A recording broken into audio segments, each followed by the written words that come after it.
أعوذ بالله من الشيطان الرجيم بسم الله الرحمن الرحيم سورة البقرہ نام اور تعداد آیات. اس سورت کا نام سورہ بقرہ ہے اور اسی نام سے حدیث اور آثار صحابہ رضوان اللہ تعالی علیہ مجمعین میں اس کا ذکر موجود ہے. جس روایت میں سورہ بقرہ کہنے کو منع کیا ہے وہ صحیح نہیں. ابن کثیر. تعداد آیات 286 ہیں اور کلمات 6221 اور حروف 25500 ہیں. حوالہ ابن کثیر. زمانہ نزول. یہ سورت مدنی ہے یعنی ہجرت مدینہ طیبہ کے بعد نازل ہوئی، اگرچہ اس کی بعض آیات مکہ مکرمہ میں حج کے وقت نازل ہوئی ہیں مگر وہ بھی اصطلاح مفسرین مدنی کہلاتی ہیں. سورہ بقرہ قرآن کریم کی سب سے بڑی سورت ہے اور مدینہ طیبہ میں سب سے پہلے اس کا نزول شروع ہوا اور مختلف زمانوں میں مختلف آیتیں نازل ہوتی رہیں. یہاں تک کہ ربا یعنی سود کے متعلق جو آیات ہیں وہ حضرت صلی اللہ علیہ وسلم کی آخری عمر میں فتح مکہ کے بعد نازل ہوئی اور اس کی ایک آیت وَاتَّقُوا يَوْمًا تُرْجَعُونَ فِيهِ إِلَى اللَّهِ تو قرآن کی بالکل آخری آیت ہے جو سن 10 ہجری میں 10 ذی الحجہ کو مینا کے مقام پر نازل ہوئی، جبکہ حضرت صلی اللہ علیہ وسلم حجۃ الوداع کے فرائض ادا کرنے میں مشغول تھے بحوالہ قرطبی. اور اس کے 80-90 دن کے بعد حضرت صلی اللہ علیہ وسلم کی وفات ہوئی اور وحی الہی کا سلسلہ ہمیشہ کے لیے ختم ہو گیا. فضائل سورہ بقرہ. یہ قرآن کریم کی سب سے بڑی سورت اور بہت سے احکام پر مشتمل ہے. رسول کریم صلی اللہ علیہ وسلم نے فرمایا ہے کہ سورہ بقرہ کو پڑھا کرو کیونکہ اس کا پڑھنا برکت ہے اور اس کا چھوڑنا حسرت اور بدنصیبی ہے اور اہل باطل اس پر قابو نہیں پا سکتے. قرطبی نے حضرت معاویہ رضی اللہ عنہ سے نقل کیا ہے کہ اس جگہ اہل باطل سے مراد جادوگر ہیں. مراد یہ ہے کہ اس سورت کے پڑھنے والے پر کسی کا جادو نہ چلے گا. اور حضرت صلی اللہ علیہ وسلم نے فرمایا کہ جس گھر میں سورہ بقرہ پڑھی جائے شیطان وہاں سے بھاگ جاتا ہے. اور رسول اللہ صلی اللہ علیہ وسلم نے فرمایا سورہ بقرہ سنام القرآن اور ذروۃ القرآن ہے. سنام اور ذرہ وہ ہر چیز کے اعلیٰ و افضل حصے کو کہا جاتا ہے. اس کی ہر آیت کے نزول کے وقت 80 فرشتے اس کے جلو میں نازل ہوئے ہیں. اور حضرت ابو ہریرہ رضی اللہ عنہ کی ایک حدیث میں ہے کہ اس سورت میں ایک آیت ایسی ہے جو تمام آیات قرآن میں اشرف و افضل ہے اور وہ آیت الکرسی ہے. حضرت عبداللہ بن مسعود رضی اللہ عنہ نے فرمایا کہ سورہ بقرہ کی 10 آیتیں ایسی ہیں کہ اگر کوئی شخص ان کو رات میں پڑھ لے تو اس رات کو جن شیطان گھر میں داخل نہ ہوگا اور اس کو اور اس کے اہل عیال کو اس رات میں کوئی آفت، بیماری، رنج و غم وغیرہ ناگوار چیز پیش نہ آئے گی. اور اگر یہ آیتیں کسی مجنون پر پڑھی جائیں تو اس کو افاقہ ہو جائے گا. وہ 10 آیتیں یہ ہیں. 4 آیتیں سورہ بقرہ کی شروع سورہ بقرہ کی، پھر 3 آیتیں درمیانی یعنی آیت الکرسی اور اس کے بعد کی 2 آیتیں، پھر آخر سورہ بقرہ کی 3 آیتیں. احکام و مسائل. مضامین و مسائل کے اعتبار سے بھی سورہ بقرہ کو ایک خاص امتیاز حاصل ہے. ابن عربی رحمۃ اللہ علیہ فرماتے ہیں کہ میں نے اپنے بزرگوں سے سنا ہے کہ سورہ بقرہ میں 1000 امر اور 1000 نہیں اور 1000 حکمتیں، 1000 خبر اور قصص ہیں. یہی وجہ ہے کہ حضرت فاروق اعظم رضی اللہ عنہ نے جب سورہ بقرہ کو تفسیر کے ساتھ پڑھا تو اس کی تعلیم میں 12 سال خرچ ہوئے اور حضرت عبداللہ بن عمر رضی اللہ عنہ نے یہ سورت 8 سال میں پڑھی. سورہ فاتحہ در حقیقت پورے قرآن کا خلاصہ ہے. اس کے بنیادی مضامین 3 ہیں. اول اللہ تعالی کی ربوبیت یعنی پروردگار عالم ہونے کا بیان، دوسرے اس کا مستحق عبادت ہونا اور اس کے سوا کسی کا لائق عبادت نہ ہونا، تیسرے طلب ہدایت، سورہ فاتحہ کا آخری مضمون صراط مستقیم کی ہدایت طلب کرنا ہے، اور در حقیقت پورا قرآن اس کے جواب میں ہے کہ جو شخص صراط مستقیم چاہتا ہے قرآن ہی میں ملے گا۔ اسی لیے فاتحہ کے بعد پہلی سورت سورہ بقرہ رکھی گئی اور اس کو ذالک الکتاب سے شروع کر کے اس طرف اشارہ کر دیا گیا کہ جس صراط مستقیم کو تم ڈھونڈتے ہو وہ یہ کتاب ہے۔ اس کے بعد اس صورت میں اول ایمان کے بنیادی اصول، توحید، رسالت، آخرت اجمالی طور پر، اور آخری صورت میں ایمان مفصل بیان فرمایا گیا ہے، اور درمیان میں ہر شعبہ زندگی، عبادات، معاملات، معاشرت، اخلاق، اصلاح ظاہر و باطن کے متعلق ہدایات کے بنیادی اصول اور ان کے ساتھ بہت سی جزئیات بیان ہوئی ہیں۔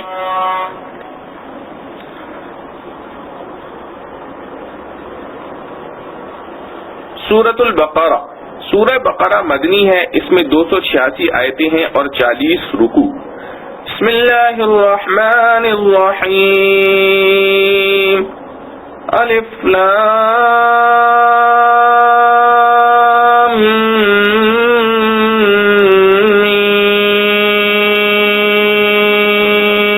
میم،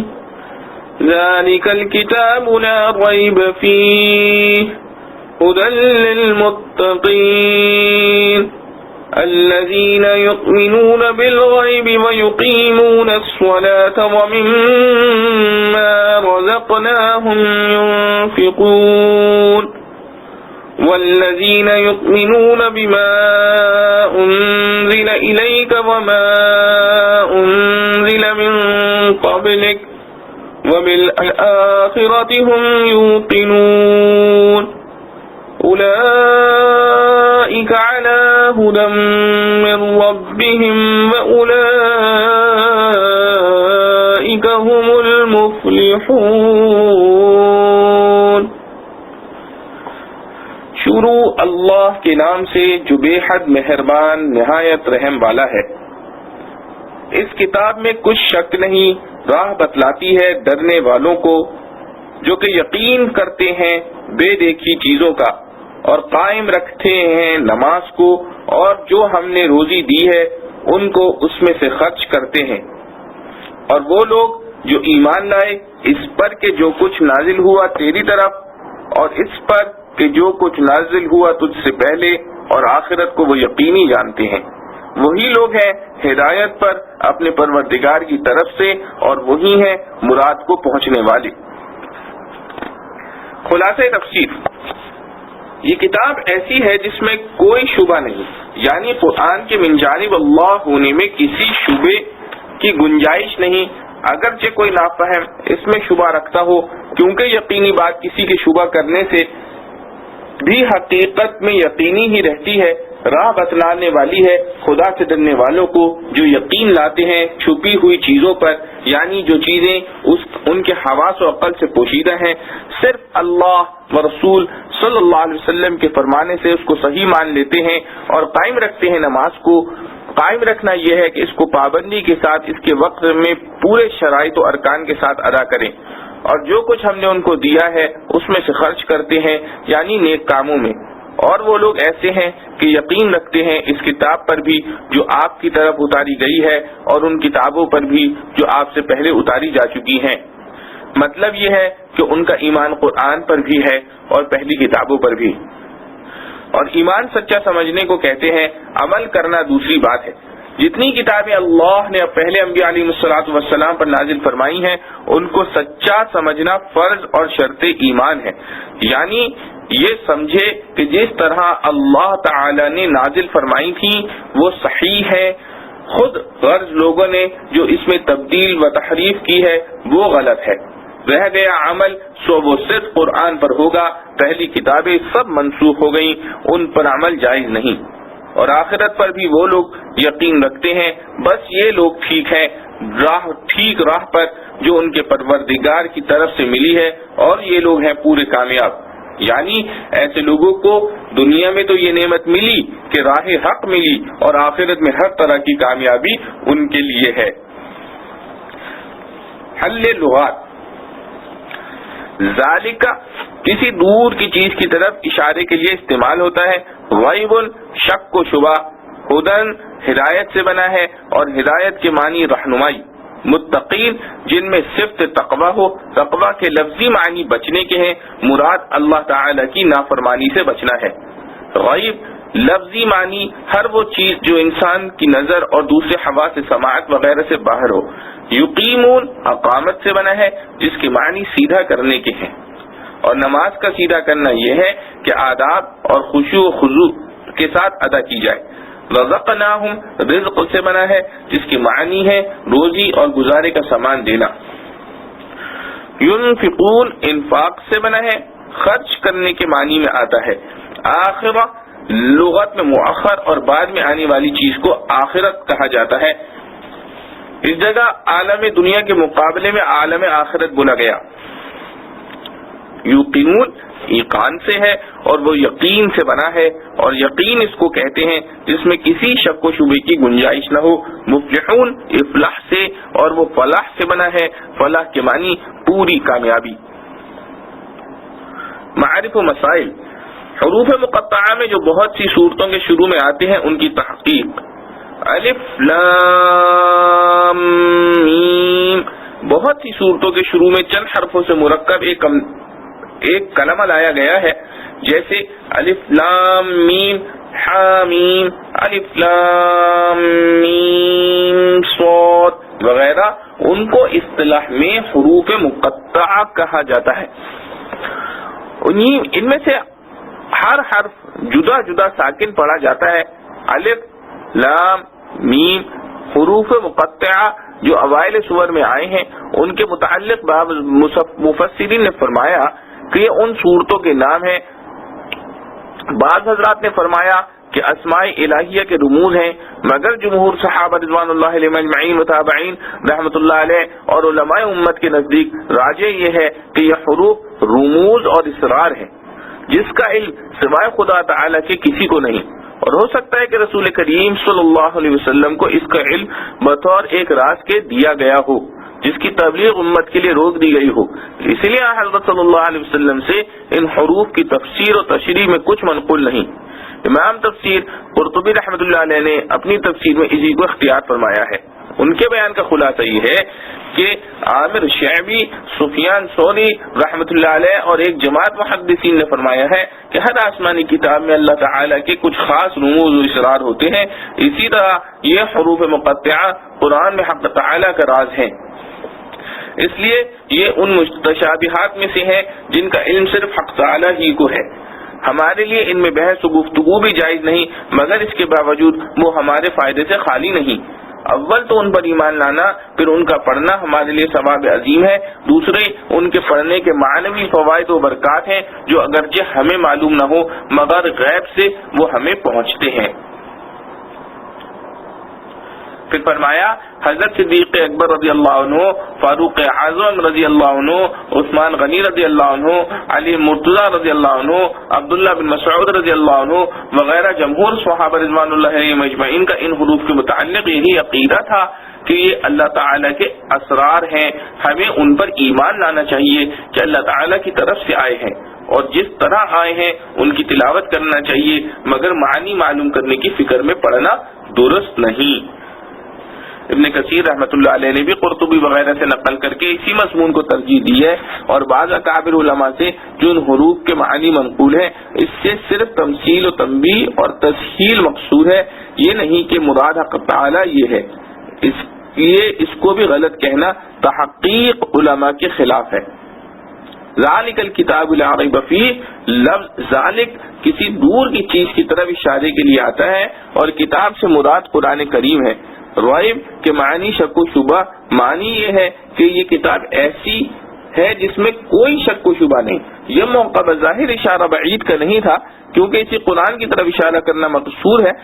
جو لوگوں کے سامنے ہے، مگر اشارہ بعید سے اس کی طرف اشارہ پایا جاتا ہے کہ سورہ فاتحہ میں جس صراط مستقیم کی درخواست کی گئی تھی، یہ سارا قرآن اس درخواست کا جواب بصورت قبولیت اور صراط مستقیم کی تشریح و تفصیل ہے، جس کا حاصل یہ ہے کہ ہم نے یہ دعا سن لی اور قرآن بھیج دیا جو ہدایت کا آفتاب ہے۔ جو شخص ہدایت چاہتا ہے وہ اس کو پڑھے، سمجھے اور اس کے مقتضا پر عمل کرے۔ پھر اس کے متعلق ارشاد ہے کہ اس میں کوئی شک و شبہ نہیں، کیونکہ کسی کلام میں شک و شبہ کی دو صورتیں ہوتی ہیں، ایک یہ کہ خود کلام میں غلطی ہو تو وہ کلام محل شک و شبہ ہو جاتا ہے، اور دوسرے یہ کہ سمجھنے والے کی غلط فہم میں غلطی ہو۔ اس صورت میں کلام محل شک و شبہ نہیں ہوتا، گو کج فہمی یا کم فہمی کی وجہ سے کسی کو شبہ ہو جائے، جس کا ذکر خود قرآن کریم میں چند آیتوں کے بعد ان کنتم فی ریب میں آیا ہے۔ اس لیے ہزاروں کم فہموں یا کج فہموں کے شبہات و اعتراض کے باوجود یہ کہنا صحیح ہے کہ اس کتاب میں کسی کے شک و شبہ کی گنجائش نہیں۔ ہدی للمتقین، ہدایت ہے خدا سے ڈرنے والوں کے لیے، یعنی مخصوص ہدایت جو نجات آخرت کا ذریعہ بنے،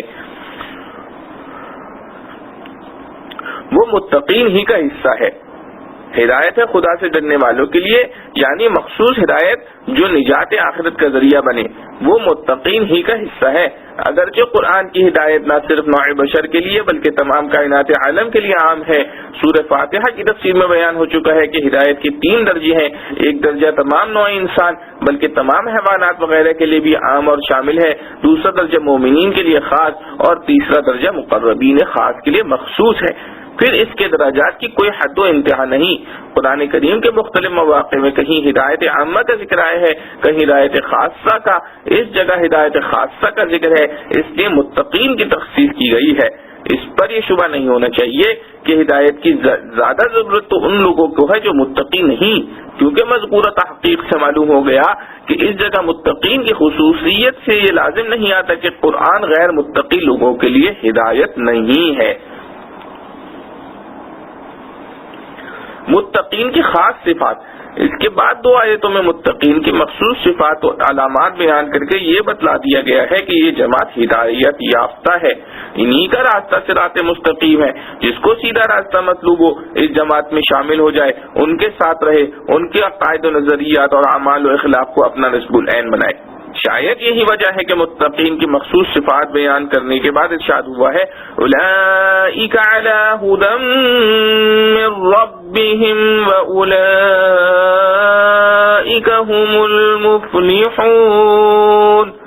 یعنی یہ لوگ ہیں ٹھیک راہ پر جو ان کے رب کی طرف سے ملی ہے، اور یہی لوگ ہیں پورے کامیاب۔ متقین کی صفات جو ان 2 آیتوں میں بیان ہوئی ہے، ان میں ایمان کی اجمالی تعریف اور اس کے بنیادی اصول بھی آ گئے ہیں، اور عمل صالح کے بنیادی اصول بھی، اس لیے ان صفات کو ذرا وضاحت کے ساتھ بیان کیا جاتا ہے۔ الذین یؤمنون بالغیب ویقیمون الصلاة ومما رزقناہم ینفقون، یعنی خدا سے ڈرنے والے لوگ ایسے ہیں کہ یقین کرتے ہیں بے دیکھی چیزوں کا، اور قائم رکھتے ہیں نماز کو، اور جو ہم نے روزی دی ہے اس میں سے خرچ کرتے ہیں۔ اس آیت میں متقین کی 3 صفات بیان کی گئی ہیں، ایمان بالغیب، اقامت الصلاۃ، اللہ کی راہ میں خرچ کرنا۔ اس کے ضمن میں بہت سے اہم مسائل آ گئے ہیں، ان کو کسی قدر تفصیل سے لکھا جاتا ہے۔ پہلا مسئلہ ایمان کی تعریف۔ ایمان کی تعریف کو قرآن نے یؤمنون بالغیب کے صرف 2 لفظوں میں پورا بیان کر دیا ہے۔ لفظ ایمان اور غیب کے معنی سمجھ لیے جاویں تو ایمان کی پوری حقیقت اور تعریف سمجھ میں آ جاتی ہے۔ لغت میں کسی کی بات کو کسی کے اعتماد پر یقینی طور سے مان لینے کا نام ایمان ہے، اسی لیے محسوسات و مشاہدات میں کسی کے قول کی تصدیق کرنے کو ایمان نہیں کہتے۔ مثلا کوئی شخص سفید کپڑے کو سفید یا سیاہ کو سیاہ کہہ رہا ہے اور دوسرا اس کی تصدیق کرتا ہے، اس کو تصدیق کرنا تو کہیں گے، ایمان لانا نہیں کہا جائے گا، کیونکہ اس تصدیق میں قائل کے اعتماد کو کوئی دخل نہیں، بلکہ یہ تصدیق مشاہدے کی بنا پر ہے، اور اصطلاحی شرح میں خبر رسول صلی اللہ علیہ وسلم کو بغیر مشاہدے کے محض رسول صلی اللہ علیہ وسلم کے اعتماد پر یقینی طور سے مان لینے کا نام ایمان ہے۔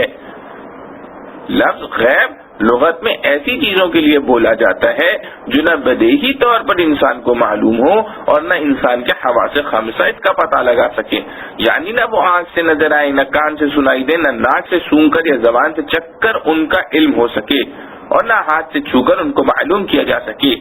قرآن میں لفظ غیب سے وہ تمام چیزیں مراد ہیں جن کی خبر رسول اللہ صلی اللہ علیہ وسلم نے دی ہے، اور ان کا علم ہدایت عقل اور حواس خامسہ کے ذریعے نہیں ہو سکتا۔ اس میں اللہ تعالیٰ کی ذات و صفات بھی آ جاتی ہیں، تقدیری امور، جنت و دوزخ کے حالات، قیامت اور اس میں پیش آنے والے واقعات بھی، فرشتے، تمام آسمانی کتابیں اور تمام انبیاء صادقین علیہم السلام بھی، جس کی تفصیل اسی سورہ بقرہ کے ختم پر آمن الرسول میں بیان کی گئی ہے۔ گویا یہاں ایمان مجمل کا بیان ہوا ہے اور آخری آیت میں ایمان مفصل کا۔ تو اب ایمان بالغیب کے معنی یہ ہو گئے کہ رسول اللہ صلی اللہ علیہ وسلم جو ہدایات و تعلیمات لے کر آئے ہیں ان سب کو یقینی طور پر دل سے ماننا، شرط یہ ہے کہ اس تعلیم کا رسول اللہ صلی اللہ علیہ وسلم سے منقول ہونا قطعی طور پر ثابت ہو۔ جمہور اہل اسلام کے نزدیک ایمان کی یہی تعریف ہے۔ اس تعریف میں ماننے کا نام ایمان بتلایا گیا ہے۔ اس سے یہ بھی معلوم ہو گیا کہ محض جاننے کو ایمان نہیں کہتے، کیونکہ جہاں تک جاننے کا تعلق ہے وہ تو ابلیس و شیطان اور بہت سے کفار کو بھی حاصل ہے کہ ان کو حضرت صلی اللہ علیہ وسلم کے صدق کا یقین تھا، مگر اس کو مانا نہیں، اس لیے وہ مومن نہیں۔ دوسرا مسئلہ اقامت الصلاۃ۔ اقامت کے معنی محض نماز پڑھنے کے نہیں، بلکہ نماز کو ہر جہت اور ہر حیثیت سے درست کرنے کا نام اقامت ہے، جس میں نماز کے تمام فرائض، واجبات، مستحبات اور پھر ان پر دوام و التزام، یہ سب اقامت کے مفہوم میں داخل ہے۔ اور صحیح یہ ہے کہ اس جگہ نماز سے کوئی خاص نماز مراد نہیں، بلکہ فرائض و واجبات اور نفلی نمازوں کو یہ لفظ شامل ہے۔ خلاصہ مضمون یہ ہوا کہ وہ لوگ جو نمازوں کی پابندی بھی قواعد شریعہ کے مطابق کرتے ہیں اور ان کے پورے آداب بھی بجا لاتے ہیں۔ تیسرا مسئلہ اللہ کی راہ میں خرچ کرنا۔ اس میں بھی صحیح اور تحقیقی بات جس کو جمہور مفسرین نے اختیار فرمایا ہے یہی ہے کہ ہر قسم کا وہ خرچ داخل ہے جو اللہ کی راہ میں خرچ کیا جائے، خواہ فرض زکوٰۃ ہو یا دوسرے صدقات واجبہ یا نفلی صدقات و خیرات، کیونکہ قرآن کریم میں جہاں کہیں لفظ انفاق استعمال ہوا ہے عموماً نفلی صدقات میں یا عام معنی میں استعمال کیا گیا ہے۔ زکوٰۃ فرض کے لیے عموماً لفظ زکوٰۃ ہی آیا ہے۔ اس مختصر جملے میں لفظ مما رزقناہم پر غور کیجئے تو ایک طرف یہ لفظ اللہ کی راہ میں مال خرچ کرنے کا ایک قوی داعیہ شریف انسان کے دل میں پیدا کر دیتا ہے کہ جو کچھ مال ہمارے پاس ہے یہ سب خدا ہی کا عطا کیا ہوا ہے اور اس کی امانت ہے۔ اگر ہم اس تمام مال کو بھی اللہ کی راہ میں اس کی رضا کے لیے خرچ کرتے تو حق اور بجا ہے، اس میں بھی ہمارا کوئی احسان نہیں۔ جان دی ہوئی اسی کی تھی، حق تو یہ ہے کہ حق ادا نہ ہوا۔ اس پر مزید اضافہ لفظ مما نے کر دیا، جس کے معنی یہ ہے کہ ہمارے دیے ہوئے مال کو بھی پورا خرچ کرنا نہیں بلکہ اس کا کچھ حصہ خرچ کرنا ہے۔ یہاں متقین کی صفات کا بیان کرتے ہوئے اول ایمان بالغیب کا ذکر فرمایا گیا، پھر اقامت نماز اور اللہ کی راہ میں خرچ کرنے کا۔ ایمان کی اہمیت تو سب کو معلوم ہے کہ وہی اصل الاصول اور سارے اعمال کی مقبولیت کا دار و مدار ہے، لیکن جب ایمان کے ساتھ اعمال کا بیان کیا جائے تو ان کی فہرست طویل اور فرائض و واجبات کی تعداد کثیر ہے۔ یہاں یہ سوال پیدا ہوتا ہے کہ اعمال میں سے صرف دو عمل نماز اور انفاق مال کے ذکر پر اکتفا کرنے میں کیا راز ہے؟ اس میں غالباً اسی طرف اشارہ ہے کہ جتنے اعمال انسان پر فرض یا واجب ہے ان کا تعلق یا انسان کی ذات اور بدن سے ہے یا اس کے مال سے۔ بدنی اور ذاتی عبادات میں سب سے اہم نماز ہے، اس کا ذکر کرنے پر اکتفا کیا گیا، اور مالی عبادات میں سب کی سب لفظ انفاق اور مالی عبادات سب کی سب لفظ انفاق میں داخل ہے۔ اس لیے در حقیقت یہ تنہا دو اعمال کا ذکر نہیں بلکہ تمام اعمال و عبادات ان کے ضمن میں آ گئے، اور پوری آیت کے ایمانی ہو گئے کہ متقین وہ لوگ ہیں جن کا ایمان بھی کامل ہے اور عمل بھی، اور ایمان و عمل کے مجموعے کا نام ہی اسلام ہے۔ گویا اس آیت میں ایمان کی مکمل تعریف کے ساتھ اسلام کے مفہوم کی طرف بھی اشارہ ہو گیا۔ اس سے مناسب معلوم ہوا کہ اس جگہ اس کی بھی وضاحت کر دی جائے کہ ایمان اور اسلام میں کیا فرق ہے۔ ایمان اور اسلام میں فرق. لغت میں ایمان کسی چیز کی دل سے تصدیق کرنے کا نام ہے اور اسلام اطاعت اور فرما برداری کا. لغت میں ایمان کسی چیز کی دل سے تصدیق کرنے کا نام ہے اور اسلام اطاعت و فرما برداری کا. ایمان کا محل قلب ہے اور اسلام کا بھی قلب اور سب اعضاء و جوارے، لیکن شرعاً ایمان بغیر اسلام کے اور اسلام بغیر ایمان کے معتبر نہیں. یعنی اللہ اور اس کے رسول صلی اللہ علیہ وسلم کی محض دل میں تصدیق کر لینا شرعاً اس وقت تک معتبر نہیں جب تک زبان سے اس تصدیق کا اظہار اور اطاعت و فرما برداری کا اقرار نہ کرے. اسی طرح زبان سے تصدیق کا اظہار یا فرما برداری کا اقرار اس وقت تک معتبر نہیں جب تک دل میں اللہ اور اس کے رسول صلی اللہ علیہ وسلم کی تصدیق نہ ہو. خلاصہ یہ ہے کہ لغت کے اعتبار سے ایمان اور اسلام الگ الگ مفہوم رکھتے ہیں اور قرآن و حدیث میں اس لغوی مفہوم کی بنا پر ایمان اور اسلام میں فرق کا ذکر بھی ہے، مگر شرعاً ایمان بدون اسلام کے اور اسلام بدون ایمان کے معتبر نہیں.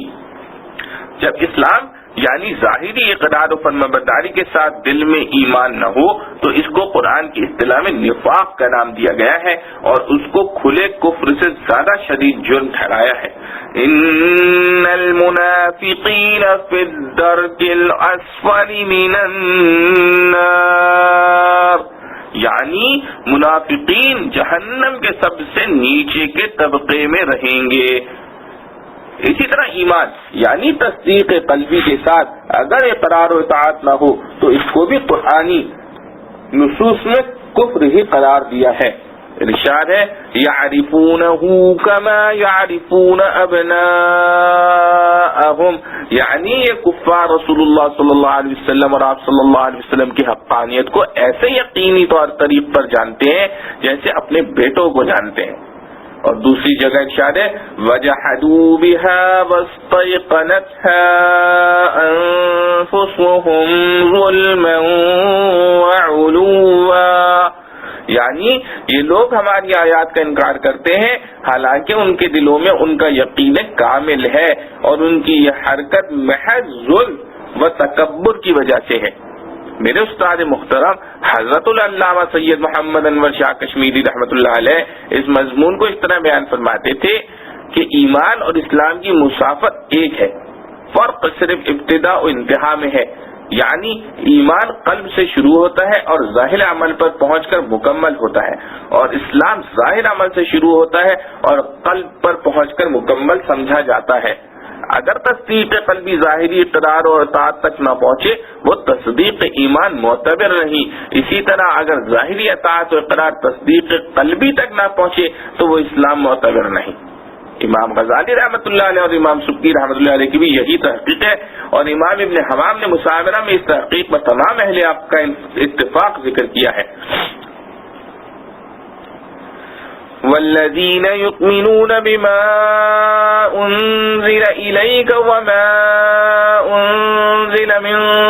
قبلک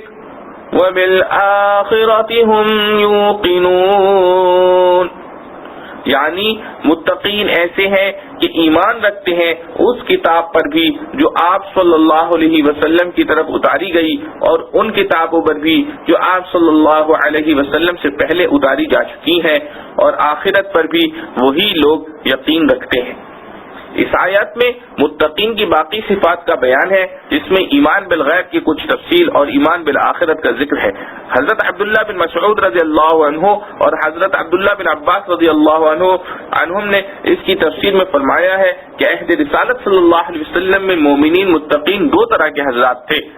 ایک وہ جو پہلے مشرکین میں سے تھے پھر مشرف با اسلام ہوئے، دوسرے وہ جو پہلے اہل کتاب یہودی یا نصرانی تھے پھر مسلمان ہو گئے. اس سے پہلی آیت میں پہلے طبقے کا ذکر تھا اور اس آیت میں دوسرے طبقے کا ذکر ہے. اسی لیے اس آیت میں قرآن پر ایمان لانے کے ساتھ پچھلی آسمانی کتابوں پر ایمان لانے کی بھی تصریح فرمائی گئی ہے کہ وہ حسب تصریح حدیث دوہرے ثواب کے مستحق ہے. ایک پچھلی کتابوں کے زمانے میں ان پر ایمان لانے اور عمل کرنے کا ثواب، دوسرے قرآن کے زمانے میں قرآن پر ایمان لانے اور عمل کرنے کا ثواب. پچھلی آسمانی کتابوں پر ایمان لانا آج بھی ہر مسلمان کے لیے لازم ہے. فرق اتنا ہے کہ آج ان کتابوں پر ایمان اس طرح ہوگا کہ جو کچھ اللہ تعالی نے ان کتابوں میں نازل فرمایا تھا سب حق ہے اور اس زمانے کے لیے وہی واجب العمل تھا، مگر قرآن نازل ہونے کے بعد چونکہ پچھلی کتابیں اور شریعتیں سب منسوخ ہو گئی تو اب عمل صرف قرآن ہی پر ہوگا۔ مسئلہ ختم نبوت کی ایک واضح دلیل آیت کے اس طرز بیان سے ایک اہم اصولی مسئلہ بھی نکل آیا کہ حضرت صلی اللہ علیہ وسلم آخری نبی ہیں اور آپ صلی اللہ علیہ وسلم کی وہی آخری وحی، کیونکہ اگر قرآن کے بعد کوئی اور کتاب یا وحی بھی نازل ہونے والی ہوتی تو جس طرح اس آیت میں پچھلی کتابوں اور وحی پر ایمان لانا ضروری قرار دیا گیا ہے، اسی طرح آئندہ نازل ہونے والی کتاب اور وحی پر ایمان لانے کا ذکر بھی ضروری ہوتا، بلکہ اس کی ضرورت زیادہ تھی کیونکہ تورات و انجیل اور تمام کتب سابقہ پر ایمان لانا تو پہلے سے جاری اور معلوم تھا۔ اگر حضرت صلی اللہ علیہ وسلم کے بعد بھی سلسلہ وحی اور نبوت جاری ہوتا تو ضرورت اس کی تھی کہ اس کتاب اور اس نبی کا ذکر زیادہ اہتمام سے کیا جاتا جو بعد میں آنے والے ہوں تاکہ کسی کو اشتباہ نہ رہے، مگر قرآن نے جہاں ایمان کا ذکر کیا تو حضرت صلی اللہ علیہ وسلم سے پہلے نازل ہونے والی وحی اور پہلے انبیاء علیہ الصلوۃ والسلام کا ذکر فرمایا، بعد میں آنے والے کسی وحی یا نبی کا کہیں قطعاً ذکر نہیں۔ پھر صرف اسی آیت میں نہیں بلکہ قرآن کریم میں یہ مضمون اول سے آخر تک مختلف مقامات میں 40-50 آیتوں میں آیا ہے، سب میں حضرت صلی اللہ علیہ وسلم سے پہلے انبیاء علیہ الصلوۃ والسلام پہلی وحی پہلی کتابوں کا ذکر ہے، کسی ایک آیت میں اس کا اشارہ تک نہیں کہ آئندہ بھی کوئی وحی یا نبی آنے والا ہے جس پر ایمان لانا ہے۔ مثلا ارشاد ہے وَمَا أَرْسَلْنَا مِن قَبْلِكَ سورہ نحل، وَلَقَدْ أَرْسَلْنَا رُسُلًا مِّن قَبْلِكَ سورہ مومن، وَلَقَدْ أَرْسَلْنَا مِن قَبْلِكَ رُسُلًا سورہ روم، وَمَا أُنزِلَ مِن قَبْلِكَ سورہ نساء، وَلَقَدْ أُوحِيَ إِلَيْكَ وَإِلَى الَّذِينَ مِن قَبْلِكَ سورہ زمر، كَذَلِكَ يُوحِي إِلَيْكَ وَإِلَى الَّذِينَ مِن قَبْلِكَ سورہ شورى، كما كتب على الذين من قبلكم بقرة سنة من قد أرسلنا قبلك من رسلنا اسرائیل۔ ان آیات میں اور ان کی مثال دوسری آیات میں جہاں کہیں نبی یا رسول یا وحی و کتاب بھیجنے کا ذکر ہے سب کے ساتھ من قبل اور من قبلک کی قید لگی ہوئی ہے، کہیں من بعد کا اشارہ تک نہیں، مگر ختم نبوت اور انقطاع وحی کا دوسری آیت میں صراحتاً ذکر نہ ہوتا تو قرآن کا یہ طرز ہی اس مضمون کی شہادت کے لیے کافی تھا۔ مسئلہ ختم نبوت اور قرآنی تصریحات اور احادیث متواترہ کی شہادت اور امت کا اجماع تفصیل کے ساتھ دیکھنا ہو تو میرا رسالہ ختم نبوت دیکھا جائے۔ متقین کی تفسیر میں صفت ایمان بالآخرہ، اس آیت میں متقین کی دوسری صفت یہ بیان فرمائی گئی ہے کہ وہ آخرت پر ایمان رکھتے ہیں۔ آخرت سے مراد وہ دار آخرت ہے جس کو قرآن میں دار القرار، دار الحیوان اور عقبہ کے نام سے بھی ذکر کیا گیا ہے، اور پورا قرآن اس کے ذکر اور اس کے ہولناک حالات سے بھرا ہوا ہے۔ آخرت پر ایمان ایک انقلابی عقیدہ ہے۔ آخرت پر ایمان لانا اگرچہ ایمان بالغیب کے لفظ میں آ چکا ہے مگر اس کو پھر صراحتاً اس لیے ذکر کیا گیا ہے کہ یہ اجزائے ایمان میں اس حیثیت سے سب میں اہم جز ہے کہ مقتضائے ایمان پر عمل کا جذبہ پیدا کرنا اسی کا اثر ہے، اور اسلامی عقائد میں یہی وہ انقلابی عقیدہ ہے جس نے دنیا کی کایا پلٹ کر رکھ دی ہے، اور جس نے آسمانی تعلیم پر عمل کرنے والوں کو پہلے اخلاق و اعمال اور پھر دنیا کی سیاست میں بھی تمام اقوام عالم کے مقابلے میں ایک امتیازی مقام عطا فرمایا، اور جو عقیدہ توحید اور رسالت کی طرح تمام انبیاء علیہ السلام اور تمام شرائع میں مشترک اور متفق علیہ چلا آتا ہے۔ وجہ ظاہر ہے کہ جن لوگوں کے سامنے صرف دنیا کی زندگی اور اسی کی عیش و عشرت ان کا انتہائی مقصود ہے، اس کی تکلیف کو تکلیف سمجھتے ہیں، آخرت کی زندگی اور اعمال کے حساب کتاب اور جزا و سزا کو وہ نہیں مانتے، وہ جب جھوٹ، سچ اور حلال و حرام کی تفریق کو اپنی عیش و عشرت میں خلل انداز ہوتے دیکھیں تو ان کو جرائم سے روکنے والی کوئی چیز باقی نہیں رہتی۔ حکومت کے تعزیری قوانین قطعاً انسداد جرائم اور اصلاح اخلاق کے لیے کافی نہیں. عادی مجرم تو ان سزاؤں کے عادی ہو ہی جاتے ہیں. کوئی شریف انسان اگر تعزیری سزا کے خوف اب سے اپنی خواہشات کو ترک بھی کرے تو اسی حد تک کہ اس کو حکومت کی دار و گیر کا خطرہ ہو. خلوتوں میں اور رازدارانہ طریقوں پر جہاں حکومت اور اس کے قوانین کی رسائی نہیں، اسے کون مجبور کر سکتا ہے کہ اپنی عیش و عشرت اور خواہش کو چھوڑ کر پابندیوں کا طوق اپنے گلے میں ڈال لے. ہاں، وہ صرف عقیدہ آخرت اور خوف خدا ہی ہے جس کی وجہ سے انسان کی ظاہری اور باطنی حالت جلوت و خلوت میں یکساں ہوتی ہے. وہ یقین رکھتا ہے کہ مکان کے بند دروازوں اور ان پر پہرا چوکیوں میں اور رات کی تاریکیوں میں بھی کوئی دیکھنے والا مجھے دیکھ رہا ہے، کوئی لکھنے والا میرے اعمال کو لکھ رہا ہے. یہی وہ عقیدہ تھا جس پر پورا عمل کرنے کی وجہ سے اسلام کی ابتدائی دور میں ایسا پاک باز معاشرہ پیدا ہوا کہ مسلمانوں کی صورت دیکھ کر، چال چلن دیکھ کر لوگ دل و جان سے اسلام کی گرویدہ ہو جاتے تھے. یہاں یہ بات بھی قابل نظر ہے کہ اس آیت میں بالآخرہ کے لفظ کے ساتھ لفظ یقینون نہیں بلکہ یقینون استعمال فرمایا گیا ہے کہ کیونکہ ایمان کا مقابل تکذیب ہے اور ایقان کا مقابل شک و تردد. اس میں اشارہ ہے کہ آخرت کی زندگی کی محض تصدیق کرنا مقصد کو پورا نہیں کرتا بلکہ اس کا ایسا یقین ضروری ہے جیسے کوئی چیز آنکھوں کے سامنے ہو. متقین کی یہی صفت ہے کہ آخرت میں حق تعالیٰ کے سامنے پیشی اور حساب کتاب، پھر جزا و سزا کا نقشہ ہر وقت ان کے سامنے رہتا ہے. وہ شخص جو دوسروں کے حق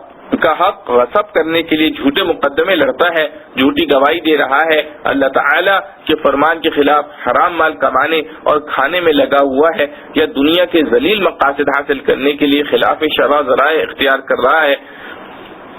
وہ 1000 بار آخرت پر ایمان لانے کا اقرار کرے اور ظاہر شریعت میں اس کو مومن بھی کہا بھی جائے، لیکن قرآن جس ایقان کا مطالبہ کرتا ہے وہ اسے حاصل نہیں، اور وہی انسان کی زندگی میں انقلاب لانے والی چیز ہے. اسی کے نتیجے میں متقین کو ہدایت اور کامیابی کا وہ انعام دیا گیا ہے جس کا ذکر سورہ بقرہ کی 5ویں آیت میں ہے. اولئک علی ھدی من ربہم واولئک ھم المفلحون، یعنی بس یہی لوگ ہیں ٹھیک راہ پر جو ان کے پروردگار کی طرف سے ملی ہے، اور یہ لوگ ہیں پورے کامیاب. ان الذين كفروا سواء عليهم أأنذرتهم ام لم تنذرهم لا يؤمنون. ختم الله على قلوبهم وعلى سمعهم وعلى أبصارهم غشاوة ولهم عذاب عظيم. بے شک جو لوگ کافر ہو چکے برابر ہے ان کو تو ڈرائے یا نہ ڈرائے وہ ایمان نہ لائیں گے. مہر کر دی اللہ نے ان کے دلوں پر اور ان کے کانوں پر اور ان کی آنکھوں پر پردہ ہے اور ان کے لیے بڑا عذاب ہے. خلاصہ تفسیر، بے شک جو لوگ کافر ہو چکے ہیں برابر ہے ان کے حق میں، خواہ آپ ان کو ڈرائیں یا نہ ڈرائیں وہ ایمان نہ لائیں گے. یہ بات ان کافروں کے متعلق ہے جن کی نسبت خدا تعالیٰ کو معلوم ہے کہ ان کا خاتمہ کفر پر ہوگا. عام کافر مراد نہیں،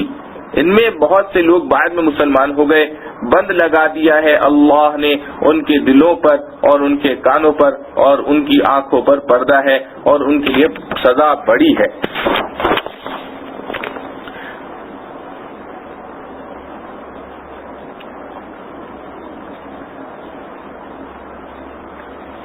معارف و مسائل. خلاصہ مضمون معرفت. سورہ بقرہ کی پہلی 5 آیتوں میں قرآن کریم کا کتاب ہدایت اور ہر شک و شبہ سے بالا تر ہونا بیان کرنے کے بعد ان خوش نصیب لوگوں کا ذکر تھا جنہوں نے اس کتاب ہدایت سے پورا فائدہ اٹھایا، جن کو قرآن کی اصطلاح میں مومنین اور متقین کا لقب دیا گیا ہے، اور ان حضرات کی مخصوص صفات و علامات بھی بیان کی گئیں. اس کے بعد 15 آیتوں میں ان لوگوں کا ذکر ہے جنہوں نے اس ہدایت کو قبول نہیں کیا بلکہ انکار و عناد سے پیش آئے. پھر ان لوگوں میں 2 گروہ تھے، ایک وہ جنہوں نے کھل کر انکار و مخالفت کا راستہ اختیار کیا جن کو قرآن کی اصطلاح میں کافر کہا گیا، دوسرے وہ لوگ جو اپنی اخلاقی پستی اور دنیا کی ذلیل اغراض کی بنا پر یہ جرأت بھی نہ کر سکے کہ اپنے ضمیر کی آواز اور دلی عقیدے کو صاف طور پر ظاہر کر دیتے، بلکہ دھوکے اور فریب کی راہ اختیار کی، مسلمانوں سے یہ کہتے کہ ہم مسلمان ہیں، قرآن اور اس کی ہدایات کو مانتے ہیں، تمہارے ساتھ ہیں، اور دلوں میں ان کے کفر و انکار تھا۔ کفار کی مجلسوں میں جا کر یہ کہتے کہ ہم تمہارے عقیدے پر اور تمہارے ساتھ ہیں، مسلمانوں کو دھوکہ دینے اور ان کے راز معلوم کرنے کے لیے ہم ان سے ملتے ہیں۔ اس گروہ کا نام قرآن کی اصطلاح میں منافق ہے۔ یہ 15 آیتیں ہیں جو قرآن کو نہ ماننے والوں کے متعلق نازل ہوئی ہیں۔ ان میں سے مذکورہ 2 آیتوں میں کھلے کافروں کا ذکر ہے، اور آگے 13 آیتوں میں منافقین کا ذکر اور ان کے متعلقہ حالات و علامات اور ان کا انجام مذکور ہے۔ ان تمام آیات کی تفصیل پر یکجائی نظر ڈالنے سے معلوم ہوتا ہے کہ قرآن حکیم نے سورہ بقرہ کی ابتدائی 20 آیتوں میں ایک طرف تو چشمہ ہدایت کا پتہ دے دیا کہ وہ قرآن ہے، اور دوسری طرف تمام اقوام عالم کو اسی ہدایت کے قبول یا انکار کے معیار سے 2 حصوں میں تقسیم کر دیا، ایک ہدایت یافتہ جن کو مومنین و متقین کہا جاتا ہے، دوسرے ہدایت سے انحراف و انکار کرنے والے جن کو کافر یا منافق کہا جاتا ہے۔ پہلی قسم وہ ہے جن کا راستہ صراط الذین انعمت علیہم میں طلب کیا گیا ہے، اور دوسری قسم وہ ہے جن کا راستے سے غیر المغضوب علیہم ولا الضالین میں پناہ مانگی گئی ہے۔ قرآن کریم کی تعلیم سے ایک اصولی مسئلہ یہ بھی نکل آیا کہ اقوام عالم کے حصوں یا گروہ میں ایسی تقسیم جو اصول پر اثر انداز ہو سکے وہ صرف اصول و نظریات ہی کے اعتبار سے ہو سکتی ہے۔ نسب، وطن، زبان، رنگ اور جغرافیائی حالات ایسی چیزیں نہیں جن کے اشتراک یا اختلاف سے قوموں کے ٹکڑے کیے جا سکیں۔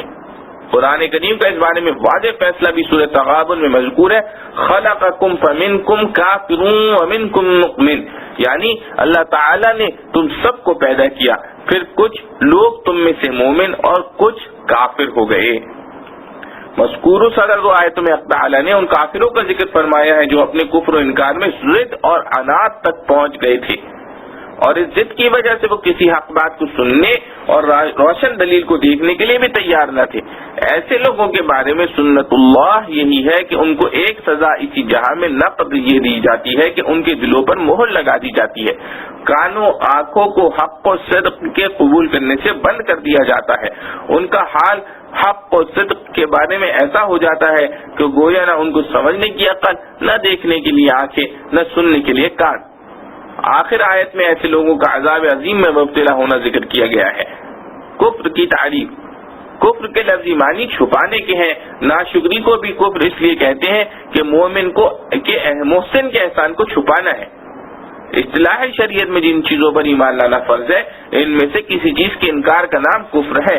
مثلا ایمان کا خلاصہ یہ ہے کہ رسول کریم صلی اللہ علیہ وسلم جو کچھ اللہ تعالیٰ کی طرف سے لائے ہیں اور اس کا ثبوت قطعی و یقینی ہے، ان سب چیزوں کی دل سے تصدیق کرنا اور حق سمجھنا۔ اس لیے جو شخص رسول کریم صلی اللہ علیہ وسلم کی ان تعلیمات میں سے جن کا ثبوت یقینی اور قطعی ہے اس کو کسی ایک کو بھی حق نہ سمجھے اور اس کی تصدیق نہ کرے وہ کافر کہلائے گا۔ انذار کے معنی، لفظ انذار ایسی خبر دینا جس سے خوف پیدا ہو، جیسا کہ ابشار یعنی خبر دینے کو کہتے ہیں جس سے سرور پیدا ہو۔ اردو زبان میں اس کا ترجمہ ڈرانے سے کیا جاتا ہے، مگر در حقیقت مطلقاً ڈرانے کو انذار نہیں کہتے، بلکہ ایسا ڈرانا جو شفقت اور رحمت کی بنا پر ہو، جیسے اولاد کو آگ سے، سانپ، بچھو اور درندوں سے ڈرایا جاتا ہے۔ اسی لیے جو ڈاکو، چور، ظالم کسی انسان کو دھمکاتے ڈراتے ہیں اس کو انذار اور ان لوگوں کو نذیر نہیں کہا جاتا۔ انبیاء علیہ السلام کو خصوصیت سے نذیر کا لقب دیا جاتا ہے کہ وہ ذرائع شفقت آئندہ آنے والے مصائب سے ڈراتے ہیں۔ انبیاء علیہ السلام کے لیے اس لفظ کو اختیار کرنے میں اس کی ہدایت ہے کہ مصلح مبلغ کے لیے ضروری ہے کہ مخاطب کی خیر خواہی کے ساتھ ہمدردی سے گفتگو کرے، محض ایک کلمہ پہنچا دینا مقصد نہ ہو۔ اس آیت میں رسول کریم صلی اللہ علیہ وسلم کو تسلی دینے کے لیے یہ بتلایا گیا ہے کہ یہ ضدی اور معاند کفار جو حقیقت کو پہچاننے کے باوجود کفر و انکار پر جمے ہوئے ہیں یا اپنے تکبر اور کجرائی کی بنا پر کسی حق بات کو سننے اور راشن دلائل کو دیکھنے کے لیے تیار نہیں ہے، ان کی اصلاح اور ایمان کے متعلق جو آپ صلی اللہ علیہ وسلم کوشش کرتے ہیں ان کے لیے مؤثر ثابت نہ ہوگی، بلکہ آپ صلی اللہ علیہ وسلم کا کوشش کرنا اور نہ کرنا ان کے حق میں برابر ہے۔ اس کی وجہ اگلی آیت میں یہ بتلائی گئی کہ اللہ تعالیٰ نے ان کے دلوں اور کانوں پر مہر لگا دی ہے اور ان کی آنکھوں پر پردہ پڑا ہوا ہے، سوچنے سمجھنے کے جتنے راستے تھے وہ سب بند ہیں، اس لیے ان سے اصلاح کی توقع رکھنا درد سری ہے۔ کسی چیز پر مہر اس لیے لگائی جاتی ہے کہ باہر سے کوئی چیز اس میں داخل نہ ہو سکے۔ ان کے دلوں اور کانوں پر مہر لگانے کا یہی مطلب ہے کہ ان میں قبول حق کی کوئی گنجائش باقی نہیں رہی۔ ان کی اس حالت کو دلوں اور کانوں پر تو مہر کرنے سے تعبیر فرمایا ہے، مگر آنکھوں کے لیے مہر کے بجائے پردہ پڑنے کا ذکر کیا گیا ہے۔ اس میں حکمت یہ ہے کہ دلوں میں آنے والا کوئی مضمون یا کوئی فکر و خیال کسی ایک سمت سے نہیں آتا، ہر طرف سے آ سکتا ہے۔ اسی طرح کانوں میں پہنچنے والی آواز بھی ہر سمت اور ہر جہت سے آ سکتی ہے۔ ان کی بندش جب ہی ہو سکتی ہے جب ان پر مہر کر دی جائے، بخلاف آنکھوں کے کہ ان کا ادراک صرف ایک سمت یعنی سامنے سے ہو سکتا ہے، اور جب سامنے پردہ پڑ جائے تو آنکھوں کا ادراک ختم ہو جاتا ہے۔ بحوالہ مظہری۔ نمبر 1، گناہوں کی دنیاوی سزا سلب توفیق۔ ان دونوں آیتوں سے معلوم ہوا کہ کفر اور ہر گناہ کی اصل سزا تو آخرت میں ملے گی، مگر بعض گناہوں کی کچھ سزا دنیا میں بھی مل جاتی ہے۔ پھر یہ دنیا کی سزا بعض اوقات یہ شکل اختیار کرتی ہے کہ اصلاح حال کی توفیق سلب ہو جاتی ہے۔ انسان آخرت کے حساب و کتاب سے بے فکر ہو کر اپنی نافرمانیوں اور گناہوں میں بڑھتا چلا جاتا ہے، اور اس کی برائی کا احساس بھی اس کے دل سے جاتا رہتا ہے۔ ایسے حال کے متعلق بعض بزرگوں کا ارشاد ہے، ان من جزاء السیئۃ السیئۃ بعدها وان من جزاء الحسنۃ الحسنۃ بعدها،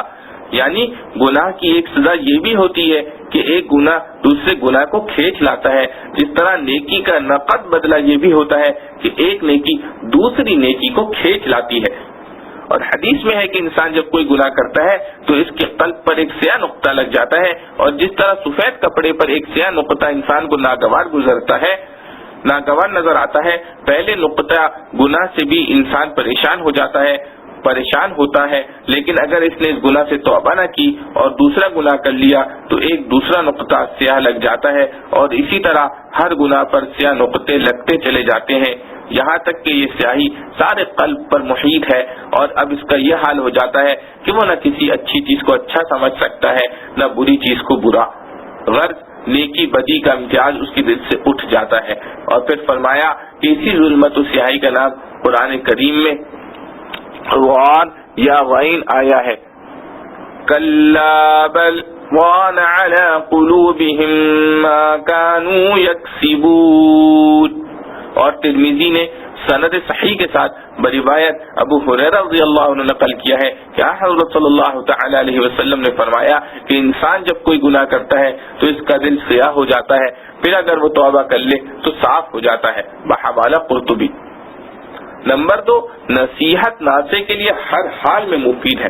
مخاطب قبول کرے یا نہ کرے۔ اس آیت میں ازلی کافروں کے لیے رسول اللہ صلی اللہ علیہ وسلم کا واعظ و نصیحت کرنا اور نہ کرنا دونوں برابر قرار دیے گئے ہیں، مگر ان کے ساتھ علیہم کی قید لگا کر بتلا دیا کہ یہ برابری کفار کے حق میں ہے، رسول اللہ صلی اللہ علیہ وسلم کے حق میں نہیں، بلکہ ان کو تو تبلیغ و تعلیم اور اصلاح خلق کی کوشش کا ثواب بہرحال ملے گا۔ اسی لیے پورے قرآن کریم کی کسی آیت میں رسول اللہ صلی اللہ علیہ وسلم کو ایسے لوگوں کو بھی دعوت ایمان دینے سے روکا نہیں گیا۔ اس سے معلوم ہوا کہ جو شخص دعوت دین اور اصلاح کا کام کرتا ہے، خواہ مؤثر ہو یا نہ ہو، اس کو بہرحال اپنے عمل کا ثواب ملتا ہے۔ ایک شبہ کا جواب،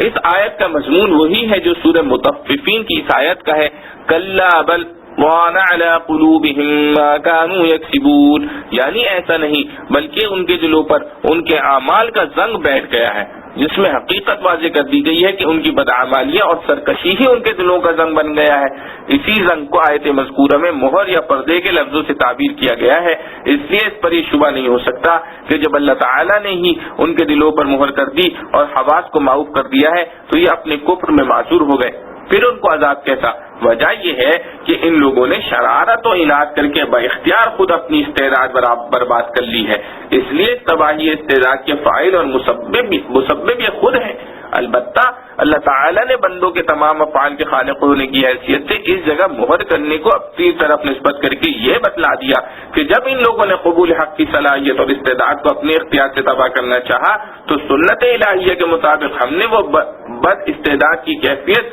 ان کے قلوب اور حواس میں پیدا کر دی۔